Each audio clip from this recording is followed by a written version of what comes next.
Amin. Masih semangat saudara. Tepuk tangannya buat Tuhan dong. Yo, haleluya. Tadi saya menyembah, saya teringat dengan satu ayat di Yohanes pasal pertama ayat ke-12 dikatakan, tapi semua orang yang menerimanya diberinya kuasa untuk menjadi anak-anak Allah. Yaitu mereka yang percaya kepada namanya. Minggu lalu saudara kita belajar tentang bagaimana berkuasanya nama Yesus, betul ya? Bagaimana luar biasanya nama Yesus itu diberikan kepada kita semua. Dan saya percaya hari ini kita semua anak-anak Allah di tempat ini. Ada berapa banyak anak-anak Allah di tempat ini? Amin, kita semua telah menerimanya di dalam hati kita. Dan kita diberikan kuasa untuk menjadi anak-anak Allah. Saudara, kalau saya ingat sama anak-anak saya gitu. Satu hal begini, kalau mereka minta sesuatu, itu kadang dikasih, kadang enggak. Betul ya? Atau kadang saya bilang tunggu dulu nanti. Tapi saudara, satu hal yang pasti adalah apa? Mereka nggak perlu takut minta. Itu yang saya selalu ingat. Bahwa apa? Mereka nggak perlu takut yang namanya minta. Itu salah, akan sangat salah kalau mereka mau minta aja ketakutan. Saya lapar, saya minta makan, Daddy gitu. Itu akan aneh sekali saudara. Dan kita sebagai anak-anak Allah, kita diberi kuasa sebagai anak-anak Allah. Memang betul, kadang jawaban doa itu langsung dikasih. Kadang gak dikasih, atau kadang Tuhan suruh kita untuk tunggu. Tapi satu hal, kita sebagai anak-anak Allah gak perlu takut yang namanya minta kepada Bapa kita yang sangat mengasihi kita, amin. Yuk kita semua bangkit berdiri yuk. Kita mau sama-sama, kita minta kepada Tuhan, minta kepada Bapa kita. Dia sangat mengasihi kita saudara. Dia berikan anaknya yang tunggal kepada kita semua. Supaya setiap orang yang percaya kepadanya tidak binasa. Namanya Yesus. Yahweh menyelamatkan, Jehovah saves. Namanya Yesus telah diberikan kepada kita semua. Angkat tangan kita tinggi-tinggi ke surga. Mari semuanya, angkat semua permasalahan, pergumulan dalam kehidupan kita. Apapun itu, bagi yang mengalami masalah dalam tubuhnya, sakit penyakit. Bagi yang mencari pekerjaan. Bagi yang di sini berdoa, belum mendapatkan anak sepanjang menikah. Saudara, Tuhan mau berikan itu semua. Tuhan mendengar seruan hati kita pada siang hari ini. Angkat tanganmu, berdoa untuk diri saudara-saudari saat ini. Berdoa dalam roh. Surya papata karabasarian. Surya papata kriyata kalabarabara masyanidior rata karabasa karabasarian. Korabata karabasa. Mungkin ada anggota keluarga yang sakit saat ini. Mungkin saudara menonton di rumah saat ini. Tumpang tangan kepada orang yang sakit. Tumpang tangan kepada bagian yang sakit. Dimanapun itu, percaya kepada kuasa Tuhan. Dia mau sembuhkan kita, dia mau selamatkan kita. Syurabapata kriyata karabasan gorata karabasariata karabasarian. Gorata karabas. Di sini mungkin ada anggota keluarga yang mengalami ketergantungan, keterikatan terhadap apapun itu. Mungkin obat-obatan, mungkin minuman keras, mungkin rokok, mungkin kebiasaan-kebiasaan buruk. Apapun itu, mari kita berdoa. Nama Yesus sanggup untuk melepaskan kita semua dari setiap belenggu. Setiap belenggu dosa, setiap belenggu sakit penyakit, setiap keterikatan, belenggu iblis saat ini dipatahkan di dalam nama Tuhan Yesus Kristus. Kami percaya Tuhan bahwa roh di dalam kami lebih besar dari roh apapun di dalam dunia ini. Firman-Mu katakan Tuhan, dan umatku yang atasnya namaku disebut, merendahkan diri dan berdoa dan berpaling dari jalan-jalan yang jahat. Maka aku akan mendengarkan doa mereka, aku akan mengampuni dosa mereka, dan aku akan memulihkan negeri mereka. Saat ini Tuhan kami berseru, kami merendahkan diri kami angkat nama-Mu Tuhan, kami panggil nama-Mu Yesus. Engkau selamatkan kami Tuhan dari setiap keterpurukan. Engkau selamatkan kami Tuhan dari setiap situasi Tuhan yang kami sendiri enggak ngerti Tuhan jalan keluarnya. Bapa, kami percaya Tuhan Engkau membuka jalan saat tidak ada jalan. Oh rabatakarabasanidor ratakarabasarian. Mungkin di kantor kami, mungkin bisnis kami Tuhan yang sedang not doing well Tuhan, saat ini kami percaya Engkau memberikan jalan keluar di dalam nama Tuhan Yesus Kristus. Firman-Mu katakan bahwa kami adalah kepala dan bukan ekor. Kami akan terus naik dan tidak akan pernah turun. Kami akan diberkati saat kami masuk, kami diberkati saat kami keluar. Kami percaya Tuhan, setiap anak-anak-Mu saat ini kami berseru kepadamu, Bapa yang baik, Bapa yang sangat mengasihi kami. Oh terima kasih Tuhan. Siang hari ini Tuhan kami serahkan Tuhan kehidupan kami, pribadi lepas pribadi Tuhan, semuanya ke dalam tangan-Mu. Di dalam nama Tuhan Yesus Kristus kami percaya kami mau buka hati selebar-lebarnya untuk kebenaran firman-Mu. Bicarakan isi hati-Mu Tuhan. Isi hati-Mu Tuhan untuk setiap kami saat ini. Dalam nama Tuhan Yesus Kristus kami berdoa dan kami naikkan ucapan syukur kami. Semuanya yang percaya sama-sama katakan amin. Tepuk tangannya paling meriah buat Tuhan kita. Haleluya.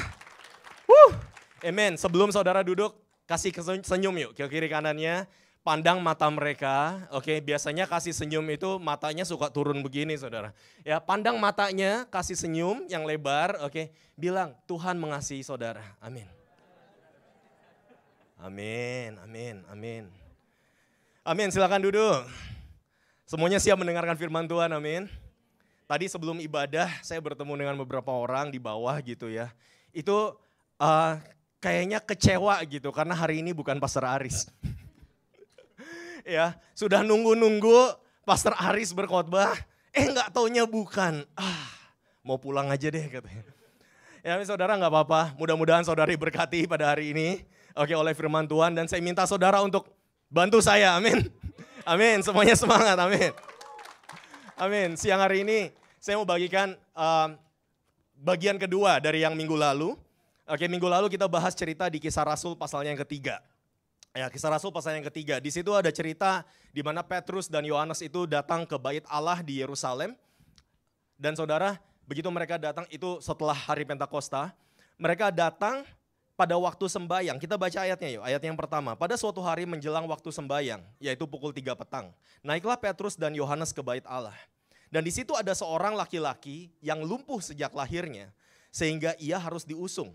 Tiap-tiap hari orang itu diletakkan dekat pintu gerbang Bait Allah yang bernama Gerbang Indah untuk meminta sedekah kepada orang yang masuk ke dalam Bait Allah. Jadi orang ini lumpuh, orang ini minta sedekah, minta uang. Ketika orang itu melihat bahwa Petrus dan Yohanes hendak masuk ke Bait Allah, ia meminta sedekah.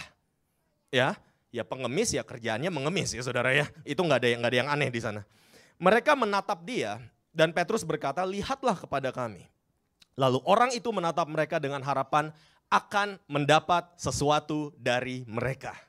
Dan saudara, tetapi Petrus berkata, "Emas dan perak tidak ada padaku, tetapi apa yang kupunyai, kuberikan kepadamu.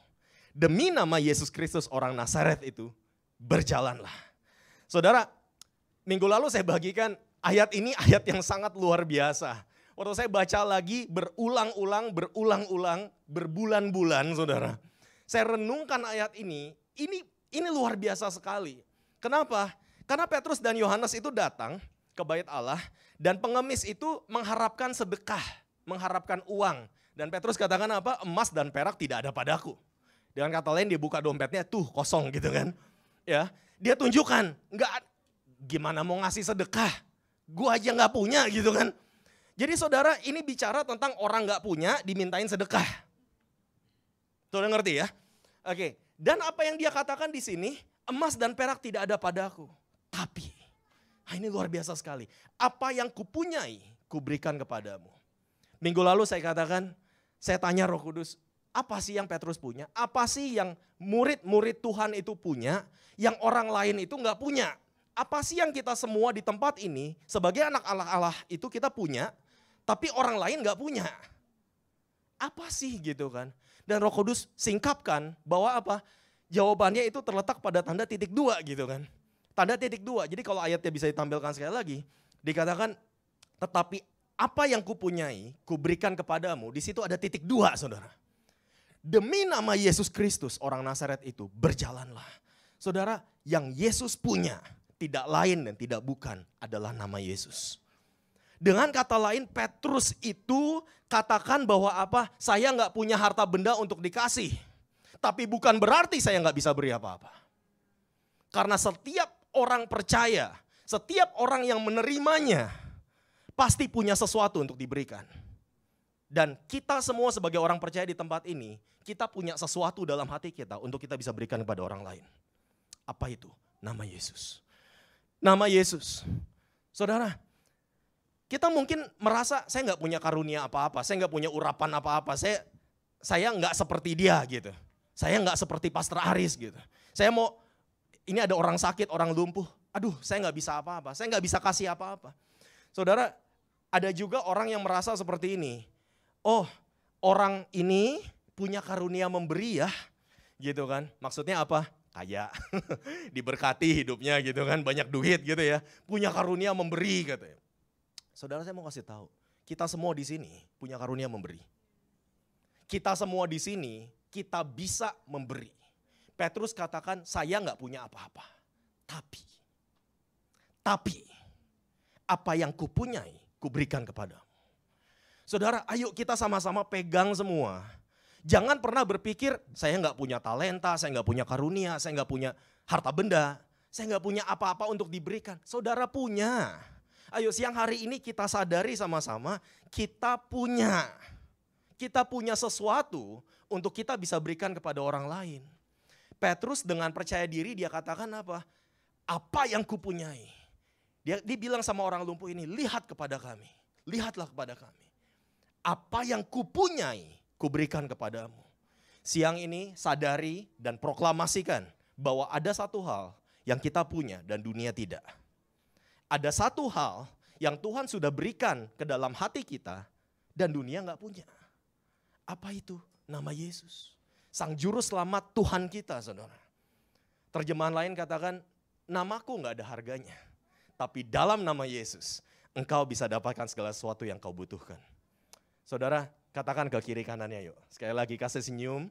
Katakan kepada kiri kanannya, apa yang kupunyai kuberikan kepadamu.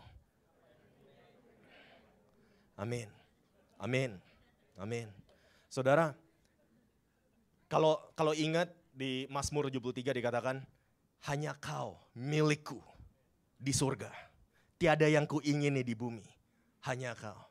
Tak kuandalkan kekuatanku, namun yang pasti kau tetap selamanya. Lalu, Allah sumber kuatku. Saudara tahu lagunya, ya?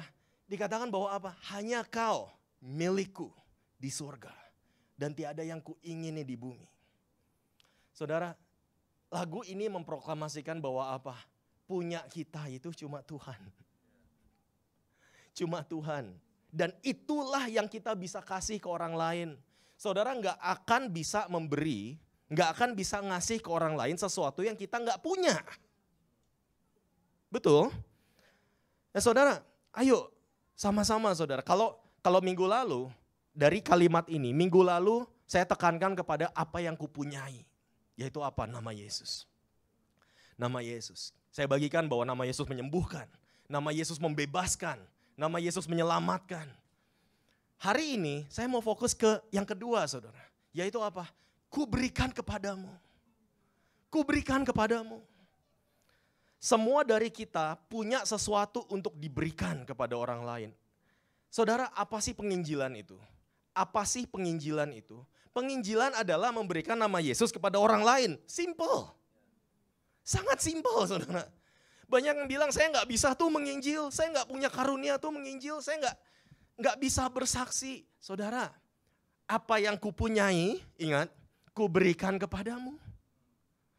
Kalau saudara bilang saya nggak punya apa-apa untuk diberikan, saya jadi tanda tanya, saudara punya Yesus gak? Dan mungkin siang hari ini, saatnya, baik saudara yang ada di sini maupun di rumah, ayo undang Yesus untuk masuk ke dalam hati kita. Kenapa? Kalau kita punya Yesus, maka kita punya sesuatu untuk diberikan. Apa yang kita punya kita berikan. Amin.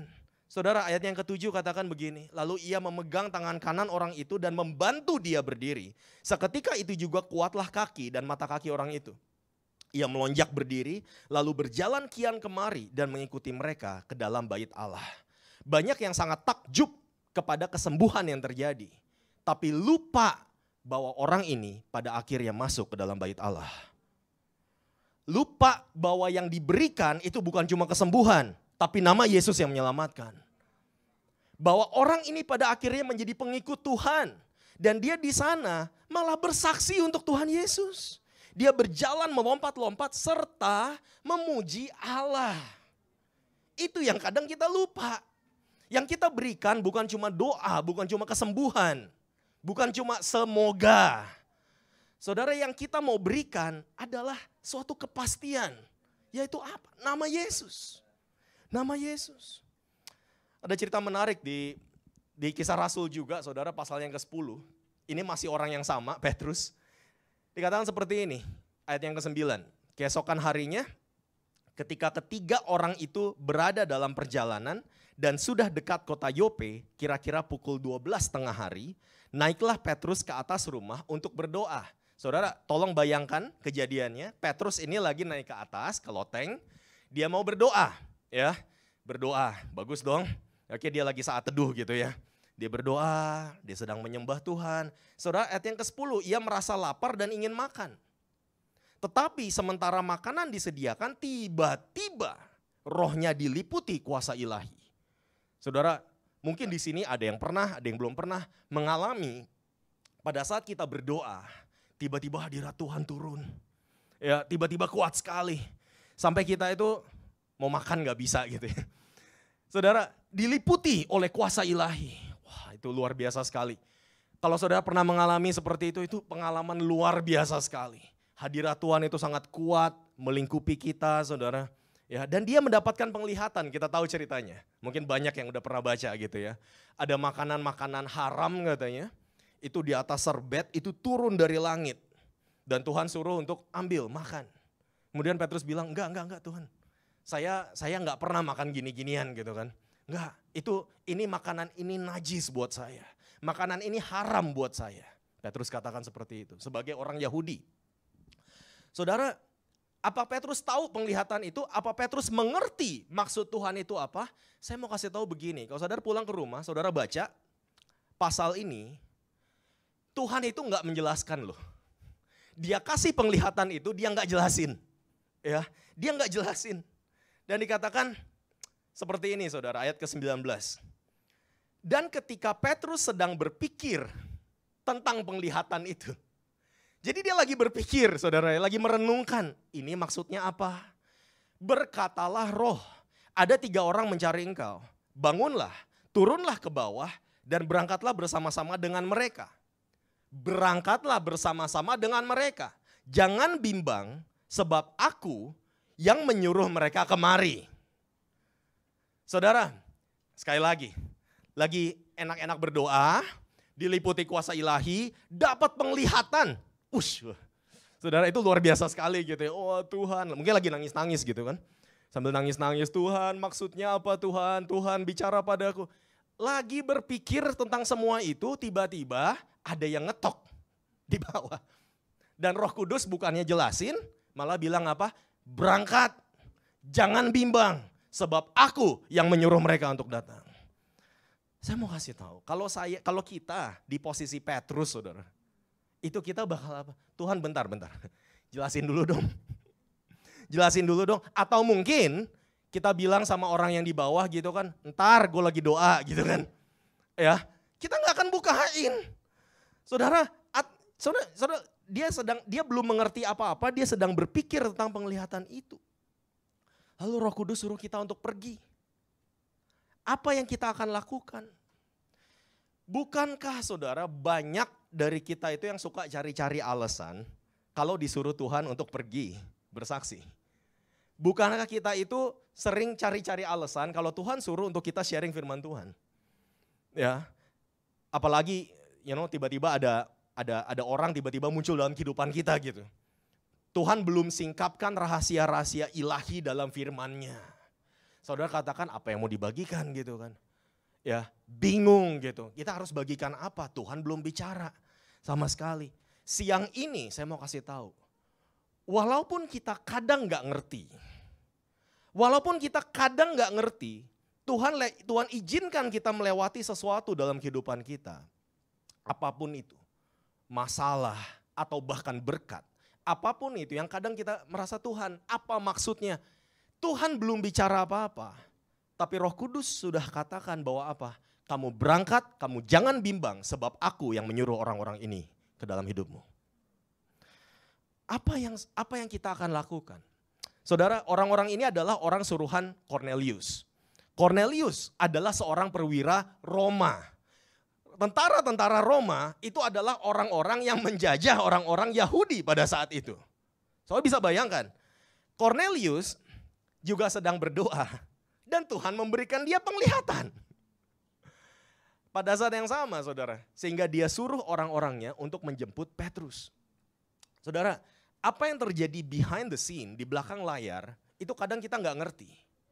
Apa yang Tuhan sedang atur, itu kadang kita nggak ngerti.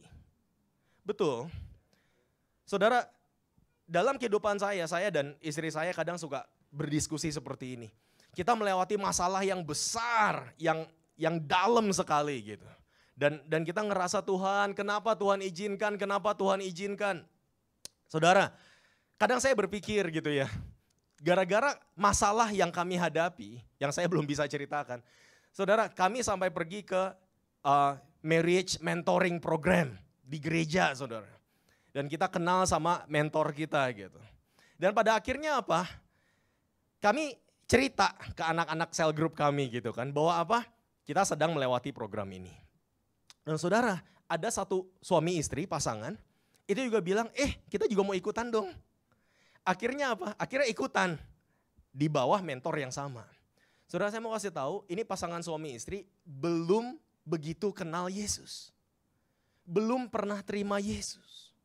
Saudara, baru sekitar minggu lalu kami dapat WhatsApp gitu ya dari mentor kami. Mereka bilang apa? Bahwa mereka berdua, pasangan suami istri ini akhirnya membuka hati dan menerima Yesus sebagai Tuhan dan Juru Selamatnya. Tepuk tangannya dong buat Tuhan kita. Lalu saya dan istri bilang, kalau Tuhan mau selamatkan mereka, dengan cara kita ngelewatin masalah kayak begini gitu. Aduh Tuhan, harganya tuh mahal banget. Mahal banget. Tapi kadang Tuhan ingetin saya saudara, untuk kamu bisa selamat, aku mesti mati loh. Apa itu gak mahal saudara? Apa darahnya itu gak mahal?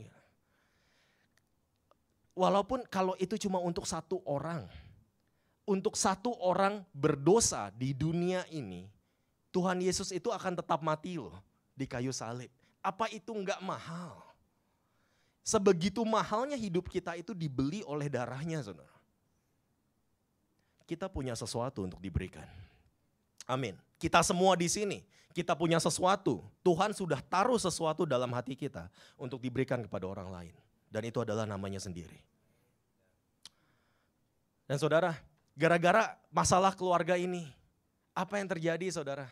Saya punya orang tua, saya punya cici, saya punya keluarga. Itu akhirnya makin dekat sama Tuhan. Makin rajin ke gereja. Makin rajin belajar firman Tuhan saudara. Makin rajin berdoa juga.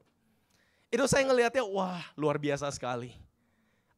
Keluarga saya saudara satu persatu menerima Yesus. Satu persatu menerima Yesus. Dan saya bilang untuk menyelamatkan mereka ini kita harus lewati semua ini. Harga yang sangat mahal saudara. Ya. Tapi kadang bukankah seperti itu? Petrus, saudara, kalau saudara jadi Petrus, menghadapi, dipanggil oleh orang-orangnya Cornelius, apa sih yang akan kita pikirkan? Kita akan pikirkan ini gue mau diapain gitu. Ini Cornelius ini perwira Roma loh. Ini gue mau diapain, disembelih. Ya kan? Ini mau diapain? Dipanggil seperti itu.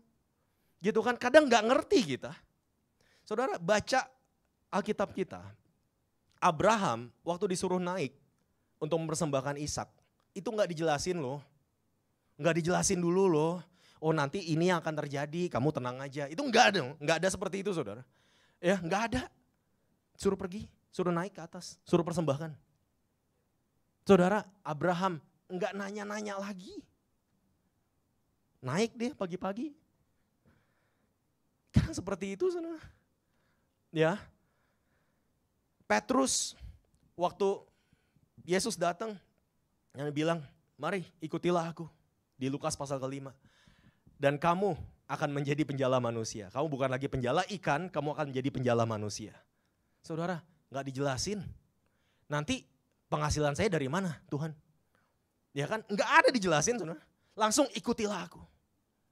Dan yang membuat saya itu amazed ya, itu yang membuat saya tercengang gitu. Itu apa? Mujizat itu barusan terjadi. Ikan-ikan itu luar biasa banyaknya, sampai jalannya itu sobek, Alkitab katakan. Dan perahunya itu sampai mau tenggelam. Saudara, sebanyak itu mujizatnya. Saudara tahu waktu Yesus katakan, mari ikutilah aku. dan kamu akan kujadikan penjala manusia. Saudara baca lagi Lukas pasal ke-5. Apa yang dia lakukan? Dia tinggalkan semuanya.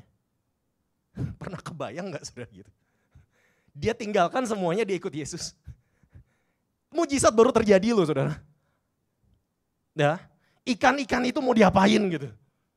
Dia tinggalkan semuanya. Kenapa? Karena buat dia semua itu enggak ada artinya kalau dibandingkan dengan pribadi Tuhan sendiri. Semua berkat duniawi apapun itu enggak ada artinya kalau dibandingkan dengan namanya yang dia berikan buat kita. Amin. Semua orang yang menerimanya diberinya kuasa untuk menjadi anak-anak Allah. Yaitu mereka yang percaya kepada namanya. Siang hari ini ayo kita semua sama-sama menyadari. Nah saudara, tadi saya ceritain kisah Rasul 10 ya. Dia ikuti, dia berangkat, Petrus berangkat sama orang-orang suruhan Cornelius. Dan apa yang terjadi? Ayat 34 itu di bawah. Ayat 34 katakan seperti ini. Lalu mulailah Petrus berbicara katanya, sesungguhnya aku telah mengerti bahwa Allah tidak membedakan orang. Saudara, Petrus baru ngerti. Di ayat ke-34, Petrus baru ngerti maksudnya penglihatannya, oh itu toh. Setelah dia taat ikuti suara roh. Nah banyak dari kita, enggak. Tuhan jelasin dulu. Kalau saya enggak dikasih tahu, saya enggak bakal lakukan. Ya kan? Dan kadang kita berpikir itu rohani. Ya kan? Kalau Tuhan tidak berbicara, saya tidak akan melakukannya. Karena kita berpikir itu rohani. Ya kan? Disuruh memberikan perpuluhan gitu kan. Lalu kita bilang, oh enggak. Kenapa? Tuhan belum bicara. Saya bilang rohani sekali gitu kan. Terus saya bilang Maleakhi 3:10 itu apa? Itu firman Tuhan loh. Kalau saudara baca Alkitab itu apa? Itu firman Tuhan loh. Itu Tuhan bicara loh. Ayo dong ya, Jemaat City Harvest Church Indonesian Service. Ya betul, kita mau jadi lebih rohani lagi. Tapi bukan berarti jadi rohani yang seperti itu. Ya, Tuhan belum bicara, saya nggak mau lakukan. Kenapa nggak ke gereja? Tuhan belum bicara. Tuhan suruhnya online. Bukan Tuhan itu. Bukan Tuhan itu. Saudara, ayo kita jangan nanti kalau Tuhan bicara baru saya lakukan. Kenapa nggak berdoa? Tuhan nggak bicara. Semua aja begitu. Ayo. Begitu Roh Kudus katakan kamu pergi, kamu berangkat. Jangan bimbang. Sebab aku yang menyuruh orang-orang ini untuk datang ke dalam hidupmu. Saudara, ayo. Kadang kita melihat, kita merefleksikan ke dalam kehidupan kita. Ada banyak orang yang dikirim Tuhan ke dalam kehidupan kita. Baik itu anggota keluarga, teman-teman kita, colleagues kita di kantor. Siapapun itu. Saudara, ayo. Bisa gak kita ingat firman Tuhan bahwa apa? Kamu pergi, kamu berangkat, kamu bersaksi. Kenapa? Jangan bimbang. Kenapa? Sebab aku yang menaruh orang-orang ini dalam hidupmu. Akulah yang menaruh orang-orang ini dalam hidupmu. Nah saudara, 34 tadi katanya, sesungguhnya aku telah mengerti. Petrus baru ngerti. Baru ngerti tapi dia udah di hadapan Cornelius saudara. Aduh, gitu kan. Baru ngerti bahwa apa? Allah tidak membedakan orang. Kenapa? Karena buat orang Yahudi pada waktu itu, orang non-Yahudi atau the Gentiles gitu kan, orang non-Yahudi itu najis. Jadi dia berpikir kenapa Tuhan suruh gue makan makanan najis gitu kan. Kenapa Tuhan? Waktu menginjakan kaki di rumah Cornelius dia bilang, oh sesungguhnya aku mengerti sekarang. Bahwa Allah tidak membeda-bedakan orang. Bahwa Yesus Kristus adalah Tuhan bagi semua bangsa. Allah tidak membeda-bedakan orang baik itu Yahudi ataupun non-Yahudi. Allah tidak bedakan orang. Aku baru mengerti. Saudara, oke, baru ngerti kan. Jadi sekarang harus ngapain? Ya khotbah depan Cornelius. Saya mau tanya seperti ini. Udah siapin khotbah belum? Nggak sempet saudara. Orang tadi barusan doa, lagi mikir-mikir, ini penglihatan maksudnya apa, disuruh pergi. Belum siapin khotbah, belum siapin cell group sermon, belum SOT. Disuruh khotbah. Dan saudara, ayo kita ingat sekali lagi, Petrus ini orang Galilea. Nelayan, orang tidak berpendidikan, itu Alkitab ngomong sendiri kok. Dia orang tidak berpendidikan. Dan banyak dari bahkan saya group leader kita gitu kan.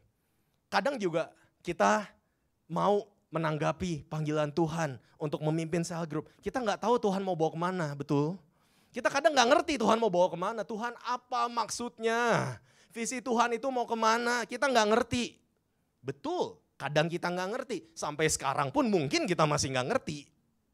Tapi kita taat. Kalau Tuhan suruh pergi, kita pergi. Tuhan suruh lakukan, kita lakukan. Saudara, kadang Tuhan itu izinkan kita untuk naif.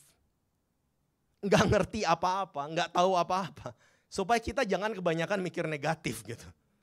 Ya, bayangkan kalau sekali lagi, kalau waktu itu Petrus dikasih tahu, kamu aku suruh ketemu Cornelius. Perwira Roma. Wow saudara, mungkin udah ketakutan duluan. Mungkin sepanjang jalan dia akan berpikir, ini gue mau diapain gitu kan. Akan ketakutan dulu. Bisa bayangkan gitu. Lalu sekali lagi, apa yang Petrus khotbahkan? Ayatnya 34. Lalu mulailah Petrus berbicara, saya mau ulangi. Katanya sesungguhnya aku telah mengerti bahwa Allah tidak membedakan orang. Setiap orang dari bangsa manapun yang takut akan dia dan yang mengamalkan kebenaran berkenan kepadanya. Itulah firman yang ia suruh sampaikan kepada orang-orang Israel. Yaitu firman yang memberitakan damai sejahtera oleh siapa? Yesus Kristus yang adalah Tuhan dari semua orang. Saudara saya mau kasih tahu, isi khotbah Petrus cuma satu. Cuma satu, yaitu apa? Yesus Kristus. Isi khotbahnya cuma Yesus Kristus saudara. Kadang kita tuh kebanyakan seperti ini. Kamu tolong sharing firman ya. Aduh kita mikirin apa? Judulnya mesti keren. Ya judul khotbahnya apa nih? Apa nih gitu kan. Judul khotbahnya yang bisa bikin orang tuh kalau denger wow. Tapi isinya gak ada. Judulnya doang. Saudara, terus kadang kita pengen ada punchline gitu kan. Yang kalau kita ngomong itu wow gitu kan. Saya mau kasih tahu, isi khotbah Petrus saat itu cuma satu. Yesus Kristus. Yesus Kristus. Dia cuma beritakan tentang Yesus Kristus. Saya waktu itu saya terima Tuhan umur 15 tahun, saya pernah saksikan. Waktu saya ke SMA, saya pulang sekolah masih pakai baju seragam. Itu daerah rumah saya itu memang agak kampung saudara. Itu ada satu orang gila di pinggir jalan. Dan tiap hari itu saya ngelihat dia saudara. Lagi ngomong sendiri, lagi goyang-goyang sendiri gitu. Kadang suka tiba-tiba teriak-teriak sendiri gitu. Tiap hari saya lewatin. Suatu hari saya merasa Roh Kudus suruh saya ketemuin. Aduh saudara. Saya jalan, saya beneran samperin. Saya langsung bilang, halo namanya siapa? Dia kasih tahu saya namanya. Terus saya harus ngomong apa saudara? Roh Kudus suruh begitu saya harus ngomong apa gitu. Emas dan perak tidak ada padaku. Anak SMA. Saya jujur aja nih, uang jajan saya cuma 2.000 rupiah. Pada waktu itu. Mungkin saudara bingung gitu ya, 2.000 beli apa gitu kan. Memang gak beli apa-apa saya. Saya gak punya apa-apa untuk dikasih. Tapi cuma satu saya bisa bagikan. Saya bilang, kamu mau gak kenal Tuhan Yesus? Dan saudara, saya terkejut. Kenapa? Saya pikir orang gila itu kalau ngomong kan kemana-mana ngelantur gitu. Dia bilang, mau. Saya bilang, ayo kita berdoa. Dia lipat tangan, dia tutup mata saudara. Saya berdoa, kamu ikuti doa saya. Dan dia ikuti. Dia ikuti, selesai, ya udah. Ya udah bukan urusan saya kan. Saya nggak tahu beneran terima apa enggak gitu kan. Saya jalan, yuk sampai ketemu lagi saya jalan. Saya nengok ke belakang, masih ngomong sendiri gak? Masih. Tapi saudara ngomong sendirinya, dia angkat tangan, dia teriak-teriak, terima kasih Tuhan. Besoknya saya nggak pernah ngelihat dia lagi, saya nggak tahu kemana. Hilang, udah nggak pernah lagi saudara. Saya pernah, waktu itu saya sering naik bis dari Bogor ke Tangerang. Waktu itu naik bis gitu kan. Saya duduk, yang gak pernah ngalamin, gak pernah naik bis sih. Naik bis makanya rasain gitu. Saya duduk di situ, tiba-tiba ada orang duduk sebelah saya, bawa tongkat, dia duduk. Saya pikir ya udahlah kita gak usah ngobrol ya gitu, diem aja kan. Akhirnya dia yang mulai ajak ngobrol. Ngajak ngobrol, terus aja saya pikir kapan berhentinya ini orang gitu kan. Lalu kemudian dia cerita bagaimana dia kecelakaan, katanya di sini saya di dalam itu udah besi semua katanya. Lalu di sini juga besi, pokoknya udah rusak, udah patah semua lah, udah hancur semua tulangnya. Dia bilang, ya jadi ini benar-benar kecelakaan gara-gara naik motor ngebut-ngebutan. Terus dia ngasih saya nasihat gitu, jangan ngebut-ngebut ya katanya. Saya bilang Tuhan saya harus ngapain? Saya mau bilang apa gitu. Ya kan? Saya mau bilang ini Pak biaya berobat, tapi emas dan perak tidak ada padaku. Yang ada padaku cuma nama Yesus. Saya bilang sama dia. Akhirnya mulai cerita. Dia cerita saya ngapain, dia tanya saya ngapain. Oh kalau tiap hari bangun pagi itu ngapain. Saya bilang saya bangun jam 5 pagi. Dia bilang oh pagi amat. Saya bilang saya berdoa. Oh bagus ya. Di agama saya juga seperti itu dia bilang. Jadi kita pagi-pagi ya kita harus berdoa. Saya bilang oh ya Pak, ya Mas. Lalu setelah itu saya mulai cerita bahwa Tuhan itu begitu baik. Bahwa Tuhan saya itu luar biasa. Bahwa Tuhan saya itu menyembuhkan. Bahwa Tuhan saya itu menyelamatkan. Saya cerita. Dan akhirnya saudara udah mau turun gitu. Saya pikir yes Tuhan berhenti juga akhirnya gitu kan, saya bisa turun nih gitu, berhenti ngomongnya. Tapi Roh Kudus langsung ngomong sama saya, gak boleh, kamu harus berdoa. Saya bilang oke, Mas saya boleh berdoa. Terus dia bilang oh boleh. Saya langsung tumpang tangan ke kakinya. Saya berdoa, saya katakan di dalam nama Yesus. Dalam nama Yesus, kesembuhan terjadi. Setelah itu saya turun. Saya gak ngerti apa yang terjadi saudara. Jujur, saya nggak pernah ketemu orang itu lagi. Gitu, saya nggak tahu apa yang terjadi. Saudara, itu bukan urusan kita. Urusan kita adalah apa yang kumiliki, kita berikan. Itu urusan kita, saudara. Itu yang Tuhan telah taruh dalam kehidupan kita. Banyak yang mungkin di sini berkata, saya nggak pernah seperti itu. Selalu ada yang namanya first time. Selalu ada yang namanya pertama kali. Itu taat aja sama Roh Kudus. Ya, taat aja sama Roh Kudus. Banyak yang mungkin berkata itu bukan karunia saya. Itu bukan bagian saya katanya. Beritakan Injil itu bukan untuk semua orang. Katanya seperti itu. Saya mau jawab seperti ini. Mungkin benar beritakan Injil itu bukan untuk semua orang. Tapi cuma untuk orang-orang yang mau taat pada Roh Kudus. Kalau saudara mau taat, itu bagianmu. Saudara mau lakukan, itu bagianmu. Dan saya mau kasih tahu, bukan masalah teknik. Bukan masalah seberapa fluent, seberapa lancar saudara ngomong. Tapi apa yang kau miliki, itu loh. Mau gak engkau bagikan kepada orang lain? Kalau kita bilang, kita mau punya karunia memberi, berikan apa yang kau punya. Ya, bukan cuma masalah materi. Pada saat waktu persembahan kita berikan. Saudara, apa yang kita punya, berikan kepada orang lain. Petrus berkhotbah tentang apa? Apa sih isinya? Apa judulnya? Nggak penting saya bilang. Judul khotbahnya Petrus nggak penting. Yang dia khotbahkan adalah nama Yesus. Dan cuma ada satu Injil. Namanya adalah Injil Yesus Kristus. Saudara, banyak di sini yang berkata, City Harvest percaya gak dengan Injil kesembuhan? Percaya gak dengan Injil kemakmuran? Percaya gak dengan prosperity gospel? Dengan segala macam. Saya bilang, bentar. Setahu saya cuma ada satu Injil.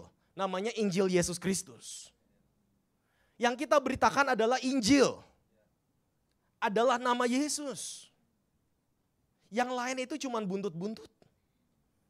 Cuman efek samping, saudara. Ya, ayo kita ngerti apa yang Tuhan mau kita bagikan.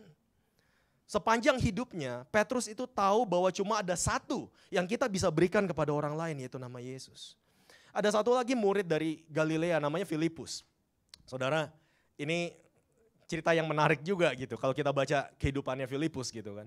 Di Yohanes 14, Yesus itu sering berkata tentang di rumahku, di rumah Bapakku banyak tempat tinggal katanya. Ya, aku akan datang untuk membawa engkau ke sana.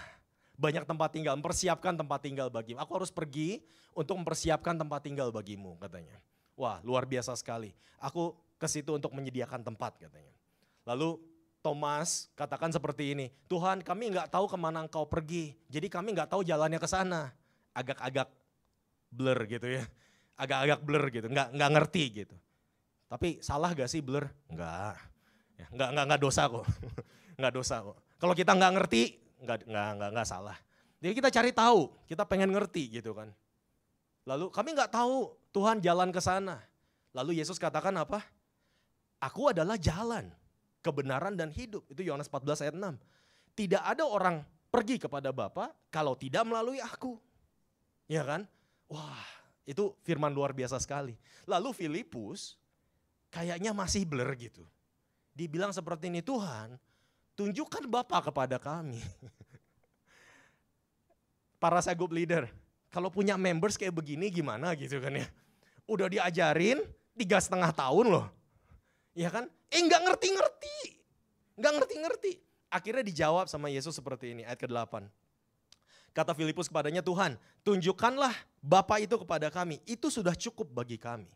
Kata Yesus kepadanya, ini kalau dibaca bahasa Indonesianya terlalu sopan sih saudara ya. Telah sekian lama aku bersama-sama kamu, Filipus, namun engkau tidak mengenal aku. Saudara mau dengar versi Jakartanya gitu ya. Gua sama lu udah berapa tahun? Lu udah ikut gua berapa tahun?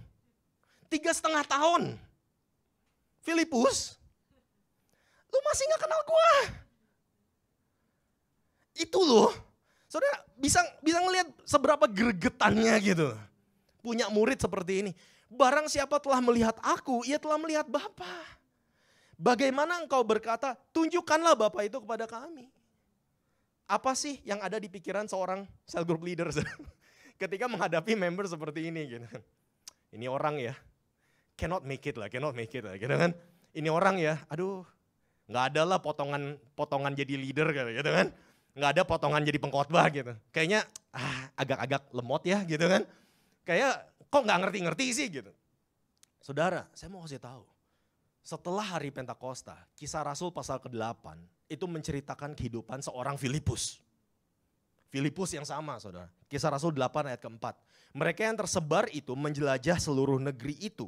Sambil memberitakan apa? Injil. Ayat ke-5. Dan Filipus pergi ke suatu kota di Samaria dan saudara dia berkhotbah. Dia memberitakan. Saya mau kasih tahu judul khotbahnya gak penting. Yang penting itu apa yang dia beritakan. Siapa yang dia beritakan. Dan Alkitab katakan dia memberitakan Mesias kepada orang-orang di situ. Bahasa Inggrisnya katakan he preached Christ to them. Kadang kita suka nanya, what did he preach? Dia khotbah apa ya? Saya kasih tahu, yang lain-lainnya gak penting saudara. Yang terpenting adalah siapa yang dia khotbahkan, siapa yang dia beritakan. Dia beritakan Kristus. Dia beritakan Mesias. Lalu saudara bertanya-tanya seperti ini. Apakah Filipus pada saat itu sudah mengerti kata-kata Yesus?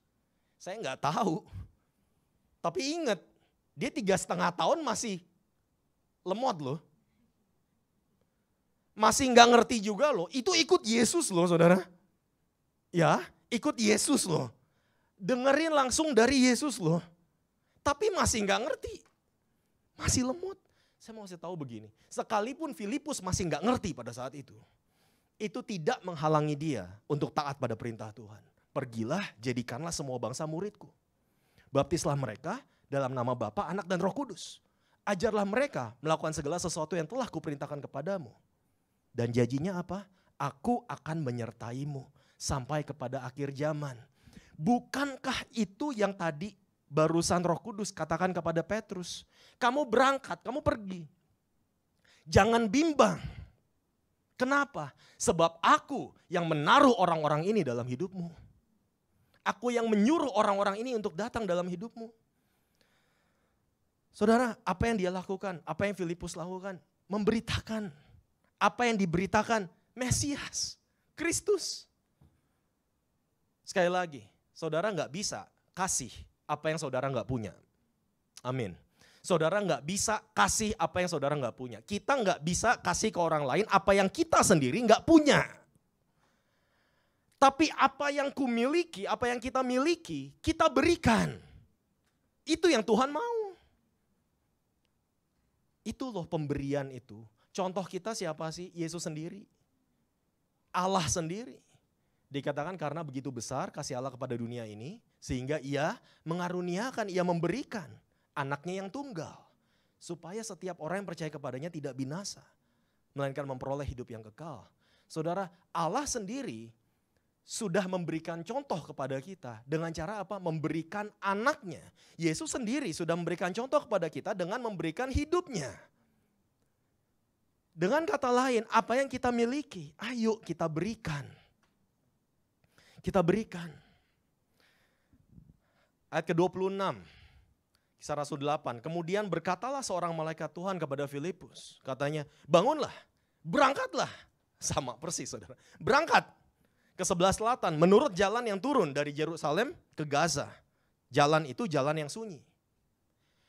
Filipus gak nanya dulu, ngapain Tuhan? Ada apa di sana Tuhan?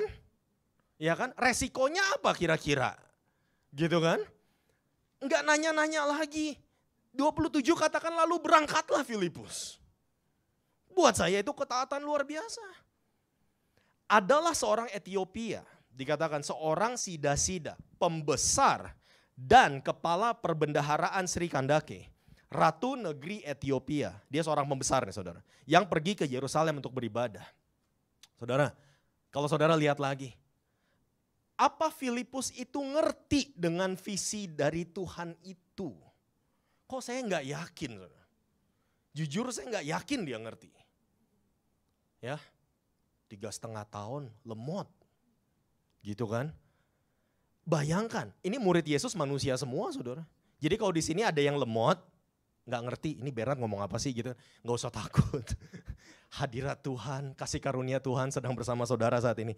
Nggak apa-apa, saudara. Ya, apa Filipus mengerti maksud Tuhan itu, visi Tuhan itu? Enggak. Tapi dia taat untuk berangkat, saudara. Dia taat. Dan seorang pembesar ini Alkitab katakan sedang membaca kitab Yesaya. Dan dia nggak tahu artinya. Dia lagi baca nggak tahu artinya. Ayat 34 katakan begini, maka kata sida-sida itu kepada Filipus, aku bertanya kepadamu, tentang siapakah Nabi berkata demikian? Tentang dirinya sendiri atau tentang orang lain? Saudara, maka mulailah Filipus berbicara. Sekali lagi, saya nggak tahu judul khotbahnya apa. Saya nggak tahu berapa lama dia siapkan. Nggak ada waktu untuk nyiapin, saudara. Dan saya yakin dia belum SOT. Belum ada 7-minute preaching test gitu. Ya, belum. Dia sama sekali, saudara, belum siapkan apa-apa. Tapi dikatakan mulailah Filipus berbicara dan bertolak dari nas itu, ia memberitakan. Yang diberitakan cuma satu, apa itu? Injil Yesus kepadanya. Mungkin saudara kadang bingung gitu, kalau disuruh sharing firman Tuhan, saya bagikan apa? Apa ya gitu kan, yang bisa engaging. Apa ya yang kira-kira orang itu jadi nggak ngantuk, jadi melek gitu. Apa ya yang kira-kira judulnya bagus. Apa ya yang kira-kira prinsip-prinsipnya tuh keren. Saudara, saudara berkhotbah bukan untuk seperti itu. Saudara, yang saudara bagikan itu bukan cuma itu. Saudara. Ayo saudara, lihat orang yang lemot ini. Malaikat tidak jelaskan apa sih arti visi itu, dia bahkan belum siapkan apa-apa. Tapi gak masalah karena dia tahu siapa yang dia punya. Dia tahu siapa yang dia punya dan dia tahu siapa yang dia bisa berikan kepada pembesar itu. Karena dia cuma punya nama Yesus. Tepuk tangannya dong buat Tuhan kita Yesus. Amin. Dan waktu saya baca cerita ini, ada satu hal yang Roh Kudus bukakan juga, yaitu apa? Nama pembesar itu aja gak disebut loh saudara. Ya, dikatakan pembesar. Tapi namanya aja gak disebut loh. Kenapa? Karena ada nama yang jauh lebih besar yang layak untuk disebut. Injil Yesus, itu yang diberitakan. Berapa hari yang lalu saya barusan ada ex-member dari Batam, dia dulu di dalam sel grup saya. Dari Batam dia datang saudara, kita panggilnya Acang gitu. Ya, dia kemudian cerita sama saya, karena waktu itu saya juga gak terlalu kenal sama dia. Dia akhirnya cerita sama saya tentang kesaksian hidupnya. Dan ini buat saya wow. Dia bilang, langsung aja singkat, dia bilang dia seorang introvert, dia lahir di keluarga non-Kristen. Waktu pertama kuliah di Singapura, dia itu sering dibully abis-abisan gitu kan. Ya mungkin kalau lihat mukanya, oh ya gitu. Dibully abis-abisan. Nah suatu hari saudara, dia stres. Dia stres kenapa? Karena dikerjain oleh teman-temannya. Dan siang-siang dia kunci pintu, dia berdoa, dia belum kenal Tuhan, jadi dia doanya ke siapa gak tahu gitu. Singkat cerita, dia akhirnya berhenti kuliah. Saudara, kenapa dia berhenti kuliah? Karena stres dan depresi. Tadi barusan dibilang, iya betul, kita menghadapi yang namanya mental wellness week gitu ya. Kita seluruh dunia saat ini problem yang melanda semua orang, depresi, mental health.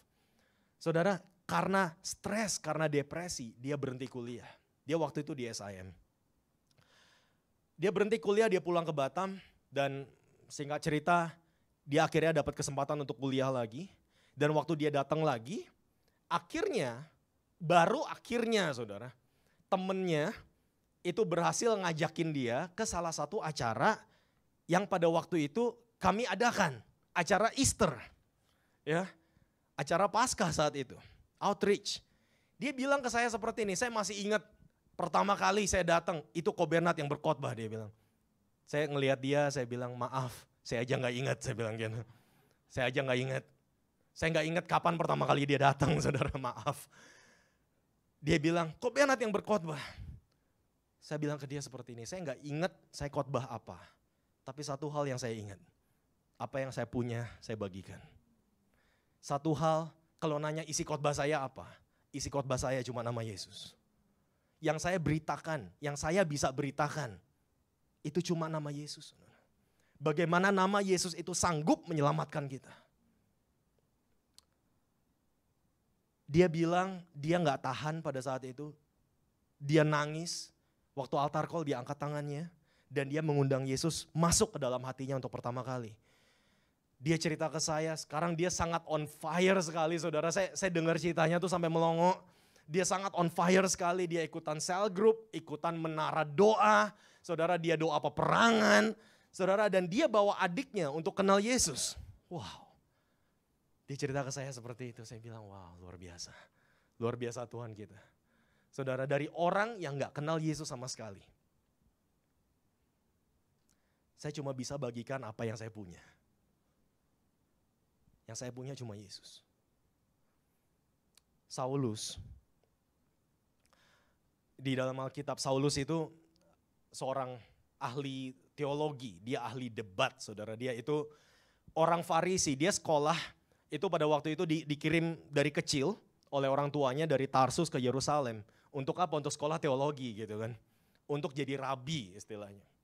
Nah saudara, dikatakan pada waktu itu dia mendapatkan penglihatan, betul ya. Kalau saudara ingat ceritanya dapat penglihatan sampai matanya itu buta. Kalimat yang dia perkatakan pertama kali itu buat saya sangat menarik saudara. Dia katakan seperti ini, Kisah Rasul 9 ayat ke-5. Ia rebah ke tanah dan kedengaranlah olehnya suatu suara yang berkata kepadanya, Saulus, Saulus, mengapakah engkau menganiaya aku? Saudara, kadang saya berpikir yang dianiaya oleh Saulus adalah para orang-orang percaya, believers. Orang-orang yang percaya kepada Yesus.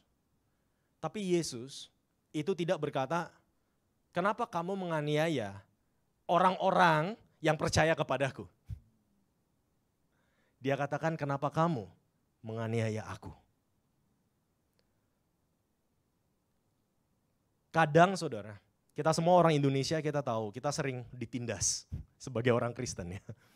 Kita sering ditindas kan. Dan kadang kita bilang, ayo dong kita ditindas mulu nih. Ayo dong kita bangkit.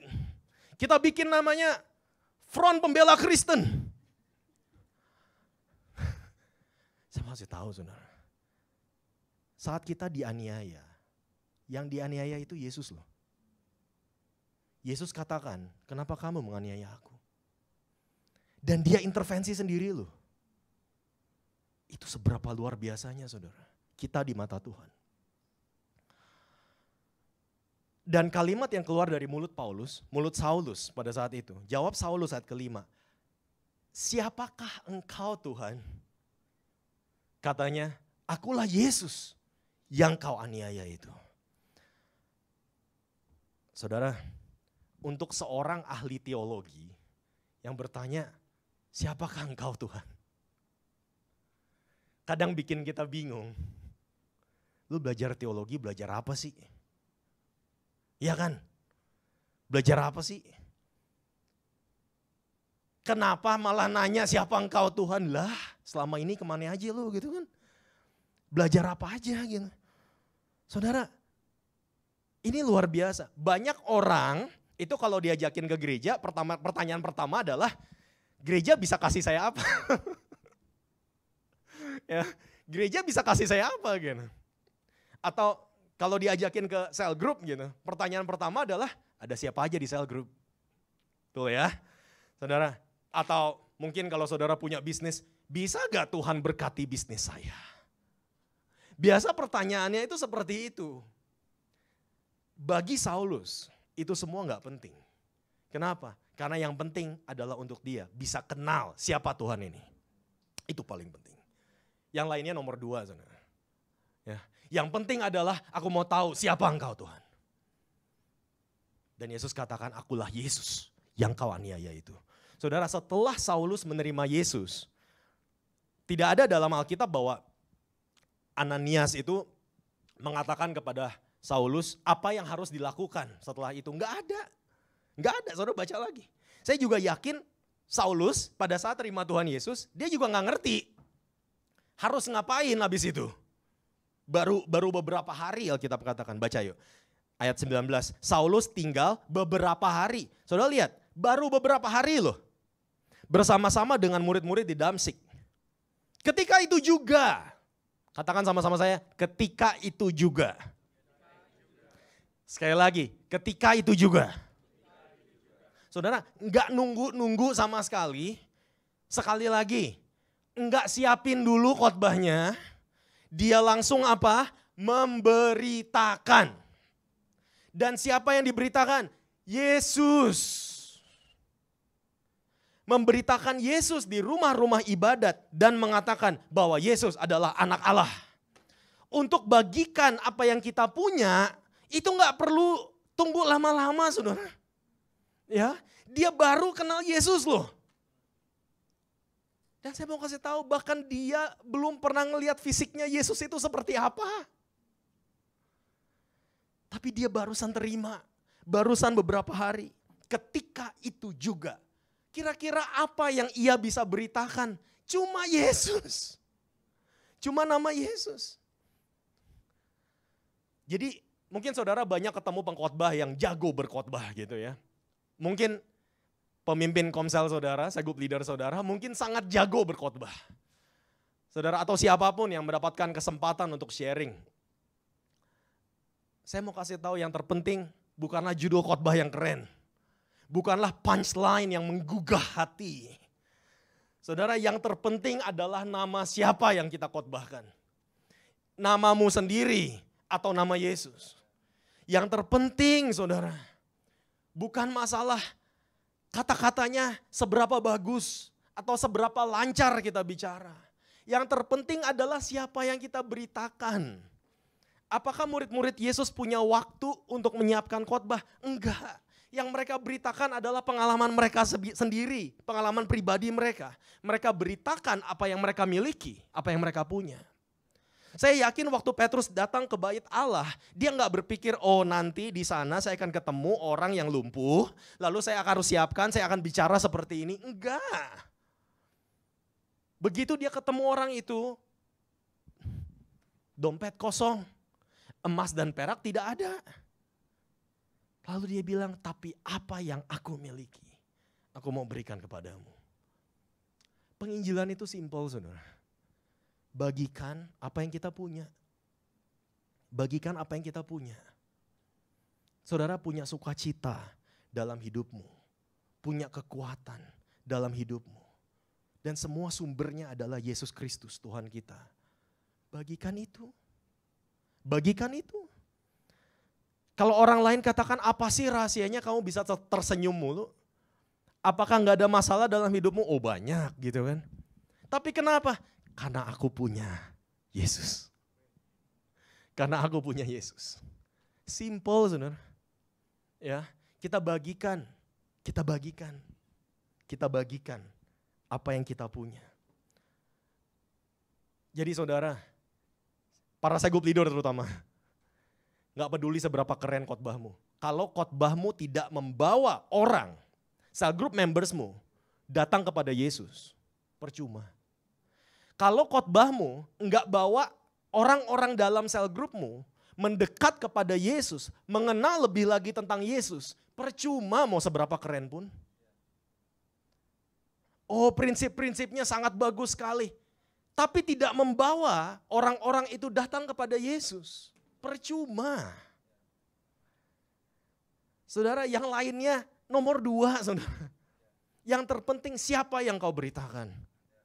Billy Graham kita semua tahu, penginjil yang sangat terkenal ya. Billy Graham itu ditanya sama interviewer gitu. Ditanya butuh berapa lama untuk menyiapkan satu khotbah. Dia mikir, dia bingung saudara. Dan dia jawab apa? A lifetime. Seumur hidup. Kenapa? Karena yang saya khotbahkan adalah hidup saya. Yang kita bisa khotbahkan, yang kita bisa bagikan adalah perjalanan kita dengan Tuhan itu loh. Yang kita bisa bagikan adalah bagaimana Tuhan itu telah begitu baiknya dalam hidup kita. Itu yang kita beritakan. Amin. Di Kisah Rasul 3 saya mau bawa balik semuanya. Ketika orang lumpuh itu menatap Petrus, mengharapkan sesuatu, mengharapkan sedekah. Petrus berkata, emas dan perak tidak ada padaku. Tapi apa yang ada padaku, ku berikan kepadamu. Apa yang ku miliki, ku berikan kepadamu.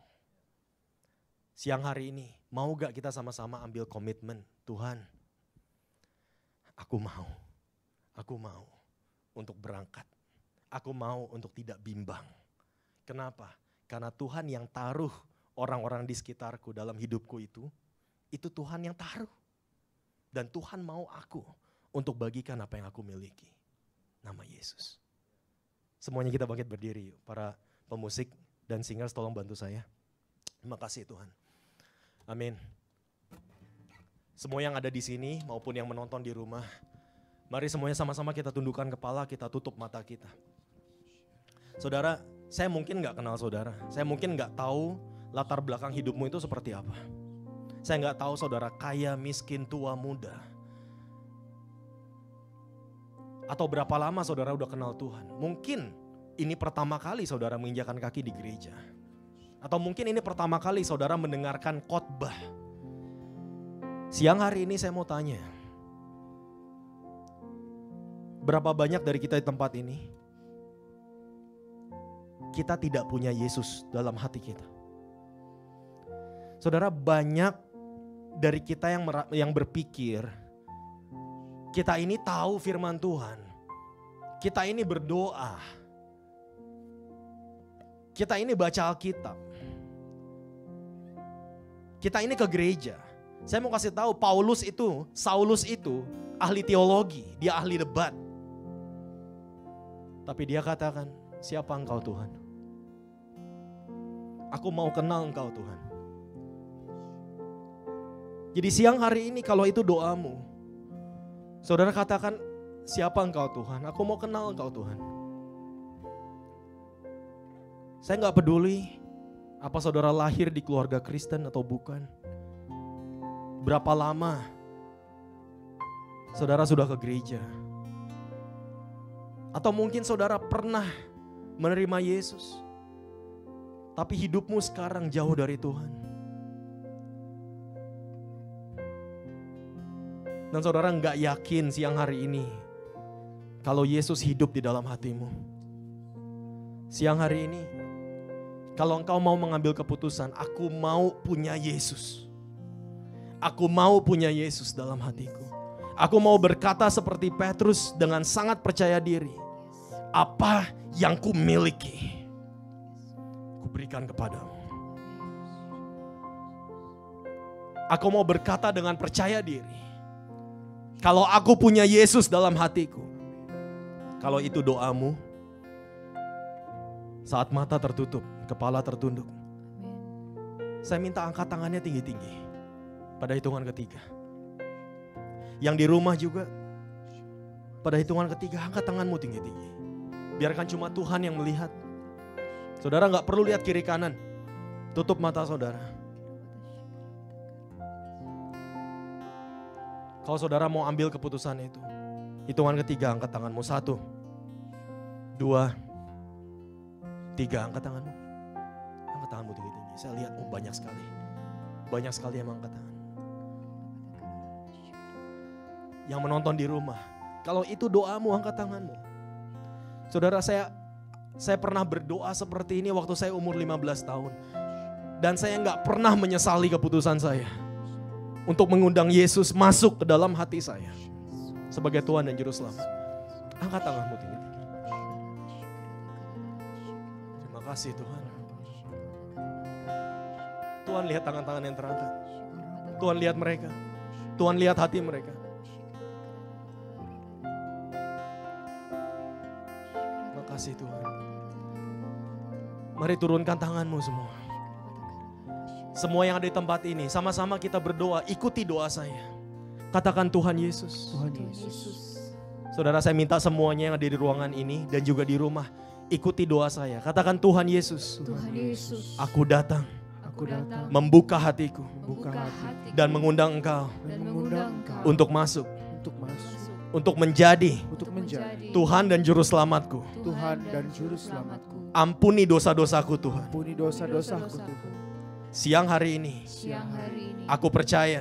Aku percaya. Aku adalah anakmu. Aku adalah anakmu. Aku adalah ahli waris. Aku adalah ahli waris. Kerajaan surga. Kerajaan surga. Dan namaku Dan namaku tercatat di dalam kitab kehidupan. di dalam kitab kehidupan. Terima kasih Tuhan. Terima kasih Tuhan. Bapak hamba-Mu berdoa saat ini Tuhan kepada tangan-tangan yang terangkat. Bapak, kami percaya Tuhan bahwa Engkau hadir di dalam hidup mereka saat ini. Bahwa Engkau Tuhan masuk ke dalam hati mereka saat ini Tuhan. Di dalam nama Yesus, biarkan nama-Mu bertahta Tuhan dalam hati kami, dalam hidup kami. Kami mau hidup intim dengan Engkau. Kami mau mengenal Engkau Tuhan. Dan dengan percaya diri kami mau katakan, kami milik Engkau. Kami punya nama itu bertahta dalam hati kami. Dan roh yang ada di dalam kami lebih besar dari roh apapun dalam dunia ini. Oh rabatakarabasakur ratakaramasarian. Syukriya babakarabasanidur ratakarabasarian. Semuanya tundukkan kepala kita, tutup mata kita saat ini. Saya mau tanya, ada berapa banyak di tempat ini? Saudara sudah mendengar sharing barusan firman Tuhan. Dan saudara katakan, Tuhan, aku mau ambil komitmen. Mungkin kedengarannya gak mudah.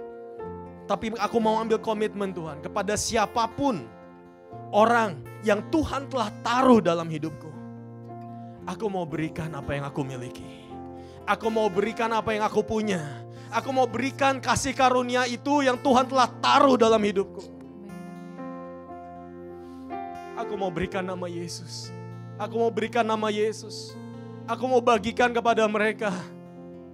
Keluargaku yang belum kenal Tuhan Yesus. Saya rasakan siang hari ini ada banyak di sini yang berdoa untuk anggota keluarga yang belum kenal Yesus. Kalau itu saudara boleh angkat tangannya. Yang di rumah juga boleh angkat tangannya. Mungkin orang tuamu, mungkin saudaramu, kakak, adik. Tuhan jamah mereka. Tuhan jamah mereka. Mungkin kakek, nenek, saudara. Tuhan jamah mereka. Tuhan jamah mereka. Tuhan melalui anakmu Tuhan. Melalui anakmu Tuhan. Biarkan kasih karunia itu boleh mengalir. Kami proklamasikan namamu bertahta dalam keluarga kami Tuhan. Namamu bertahta dalam keluarga kami Tuhan. Pakai kami. Pakai kami. Untuk menjadi bejanamu. Kami bisa bagikan apa yang kami miliki. Mungkin kami gak punya apa-apa. Kami gak punya harta duniawi. Mungkin kami gak punya emas dan perak yang layak untuk kami bisa berikan. Tapi kami tahu bahwa kami punya Yesus. Kami punya nama Yesus. Kalau saudara berkata, Tuhan aku mau ambil komitmen ini Tuhan. Mungkin ke teman-teman di kantor, atau di rumah, atau dimanapun. Kita mau ingat bahwa Tuhan katakan berangkatlah, pergilah. Dan jangan bimbang, sebab aku yang telah menaruh orang-orang itu dalam kehidupanmu. Sebab aku yang mengirim mereka kepadamu. Saudara, siang hari ini mari kita jangan bimbang. Kita mau ambil langkah iman kemanapun Roh Kudus suruh kita pergi. Kita mau beritakan Yesus. Kita mau beritakan apa yang kita punya, yang kita miliki. Kalau itu doamu, angkat tangan kita sama-sama semua. Tempat ini, mari angkat tanganmu.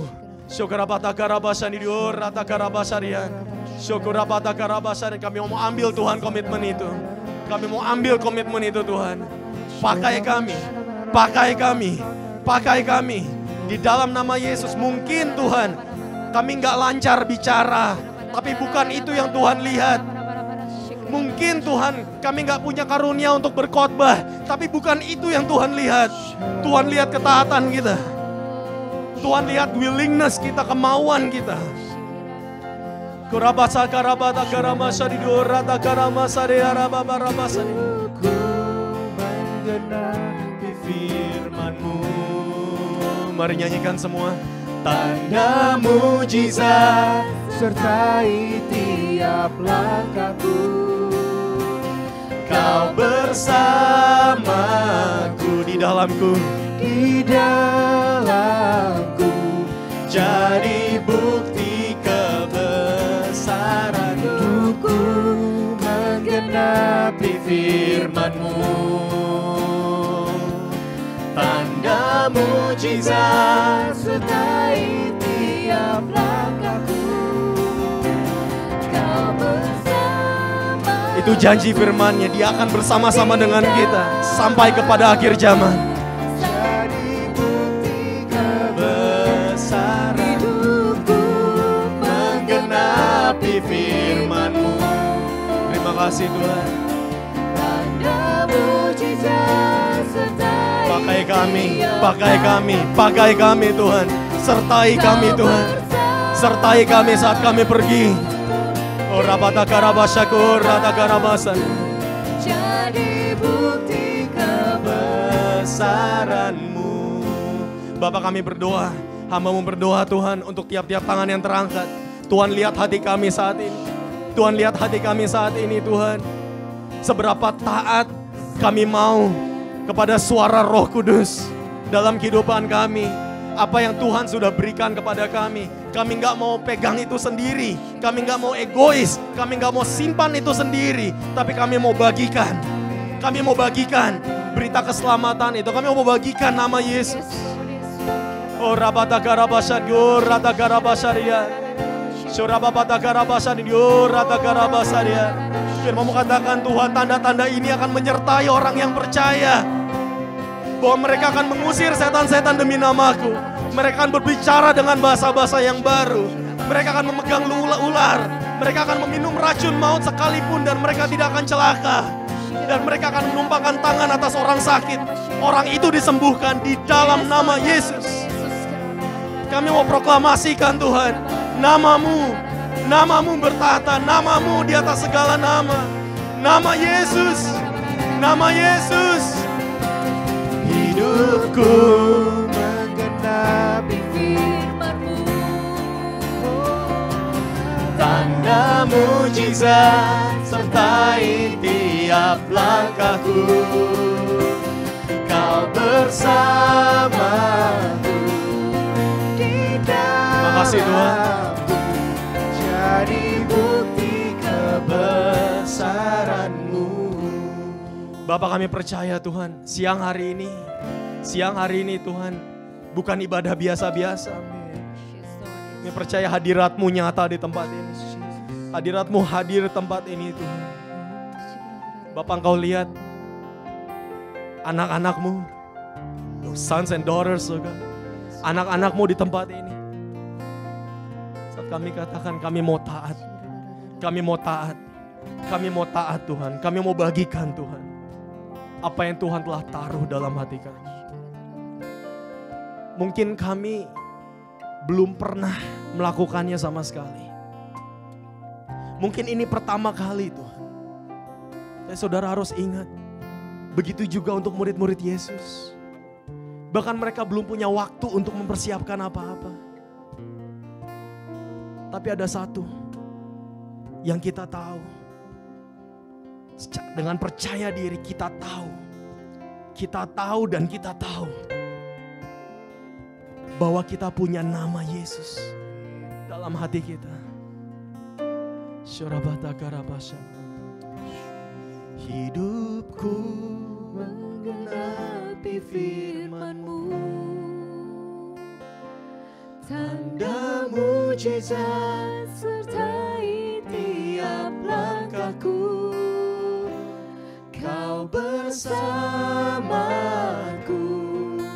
di dalamku, jadi bukti kebesaran-Mu. Ku menggenapi firman-Mu. Tanda mujizat sertai tiap langkahku. Kau bersamaku di dalamku, jadi bukti kebesaran-Mu. Tepuk tangannya buat Tuhan kita. Paling meriah untuk nama Yesus. Amin. Amin. Haleluya. Dan semua yang percaya sama-sama kita katakan. Amin. Amin. Amin. Tepuk tangannya sekali lagi dong. Luar biasa. Siapa di sini telah diberkati oleh firman Tuhan. Amin. Amin. Amin. Katakan pada kiri kanannya, aku mau beritakan nama Yesus. Aku mau beritakan nama Yesus. Aku mau beritakan nama Yesus. Henry, Sip. bukan terbang. Yes. Amin. siap. Amin. Semuanya siap muji Tuhan. Yuk.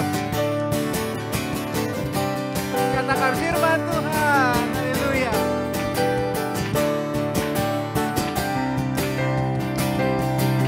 Firman-Mu Tuhan. Firman-Mu Tuhan, kita bagi kakiku. Janji-Mu terang bagi jalan-jalanku. Kebenaran-Mu menuntunku setiap hari.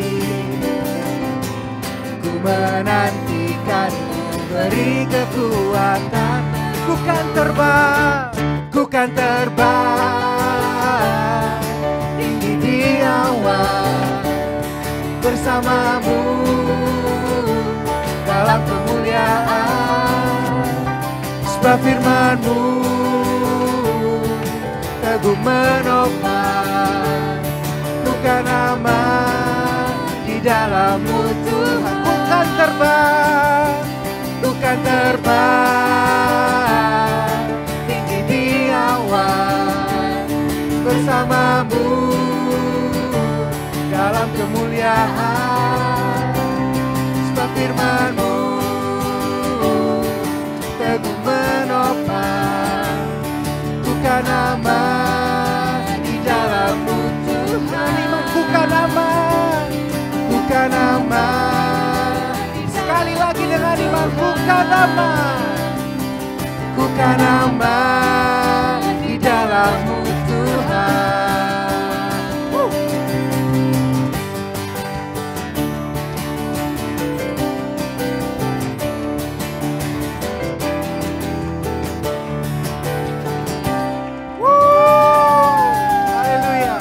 Haleluya. Terima kasih semuanya untuk hadirannya. Selamat hari Minggu, Tuhan Yesus memberkati. Jangan lupa the next Indonesian service, oke, in 2 weeks time ya, 2 minggu lagi. Ke kiri kanannya sebelum saudara pergi katakan sampai ketemu 2 minggu lagi. Amin. Sampai ketemu 2 minggu lagi. Dua minggu lagi. Amin. Amin. Terima kasih.